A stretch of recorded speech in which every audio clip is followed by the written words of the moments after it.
Kaibigan, ito na naman tayo. Pang-walong araw na natin ngayon sa ating coin collecting sa loob ng isang taon, mga kaibigan, no? So, ang bariyang ito ay akala mo walang halaga. Pero hintayin mong makita ang presyo, mga kaibigan. Kaibigan, sasagutin muna natin ang katanungan kung bakit mahalaga ang 10 sentabo noong 1964.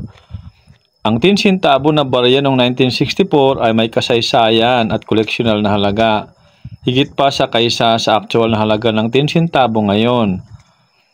So narito ang mga pangunahing kalagahan nito.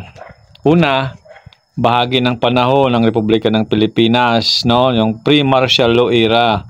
1964, 10 sentabo coin ay kabilang sa serye ng mga baryang inilabas matapos ang kalayaan at nagpapakita ng kalayaan ng bansa, pambansang pagkakakilanlan sa disenyo at simbolo. Ito ay representasyon ng ekonomiya at lipunan ng Pilipinas noong dekada 60. Pangalawa, koleksyonal na halaga.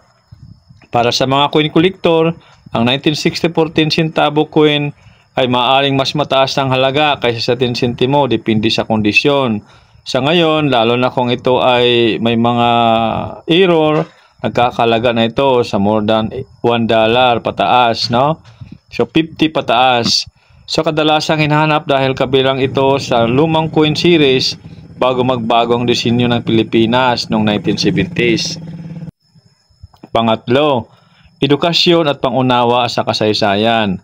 Nagsisilbi itong primaryng ebidensya sa ekonomiya noong 1960s. Anyo, materialis at teknolohiyang pangminting ginamit noon. Pagbabago ng halaga ng pira sa paglipas ng panahon. Pang-apat, simbolikong halaga.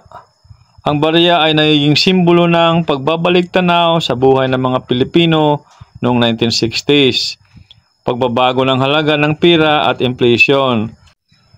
Pag-unlad ng disenyo at kultura ng bansa.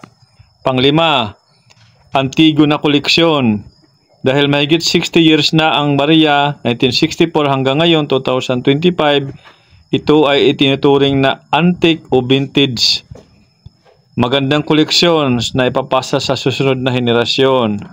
Tinatago ko ito, kaibigan, dahil sa kasaysayan, koleksyon at simbolismong Pilipino na dala nito. Isa itong maliit ngunit makabuluhang bahagi ng pambansang pagkakilanlan at ekonomiya noong dekada 60.